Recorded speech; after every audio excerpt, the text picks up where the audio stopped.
Good evening, fifth graders. Tonight we're going to continuing our work, our practice with coordinates, but today we're going to be working with the word opposites. Okay, let's kind of take a look at what I mean by that. First of all, we have some opposites.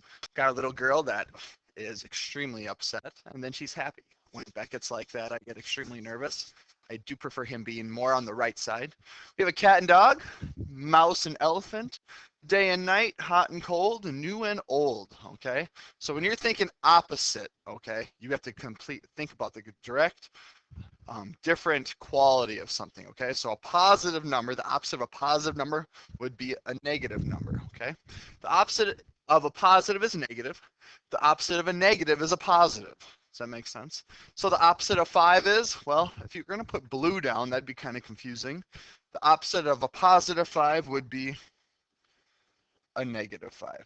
So when you hear that word tomorrow in class, opposite, I'm looking for a positive if it's negative. If it's a negative, I'm looking for a positive. So please keep those things in mind while we're going through our practice tomorrow in class. We're going to graph some stuff here. So let's take a look what we got going on here. So first part, we're going to graph the original shape. So it says 2, 4. We're going to go over 2, up 4. Okay. As some of you are probably noticing, you're like, wow, this is a completely different graph than we're used to seeing. You're right. We added some negatives to it today. Okay. The next one is 4, 4.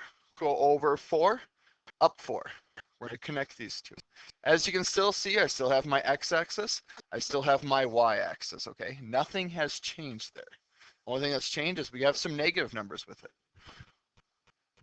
3, 2, we go over 3, I go up 2. 1, 2, go over 1, up 2. Okay, so we've got a parallelogram here. It's like a rhombus. Okay. Now they want you to find the first number opposite. So take a look here. So 2, 4 would be a negative 2, 4. All I'm doing is changing the first number. I have a negative 4, 4. I have a negative 3, 2. And I have a negative 1, 2. Now they want you to graph that. I'm going to go ahead and change colors here. Let's take a look here.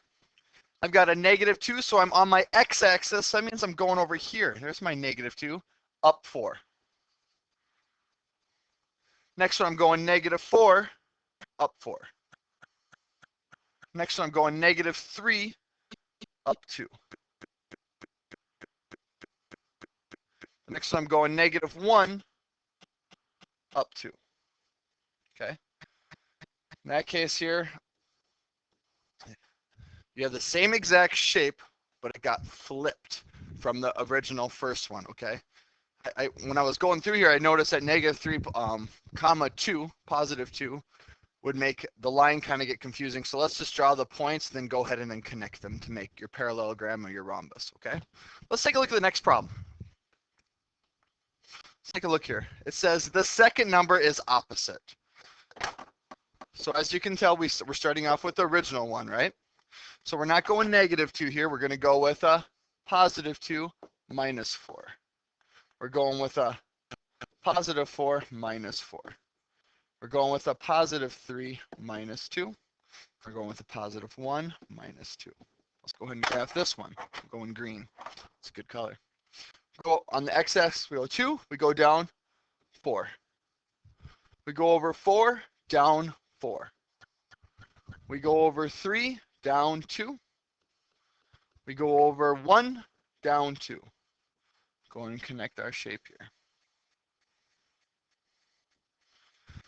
Then I went ahead and moved that shape back over to our original graph. And as you can see, we have the same shape, but it just gets flipped. It gets rotated. There's a reflection of the shape, and there's a rotation of the shape on here. So when we're working with this tomorrow, we're going to be flipping our sailboats. We're going to be making coordinates with sailboats again, just like we did the previous day. But pay close attention when they want the first number opposite or want the second number opposite. It doesn't mean we want the opposite of this column. It means we want the opposite of the original column. So everything's always based off that original sailboat. Okay, you'll have fun working with this in class tomorrow because the sailboats turn out to be pretty neat. So, all right, hopefully you're excited to come in tomorrow and work with some coordinates and make some sailboats. All right, We'll see you tomorrow morning. Hopefully this helped. Have a good night.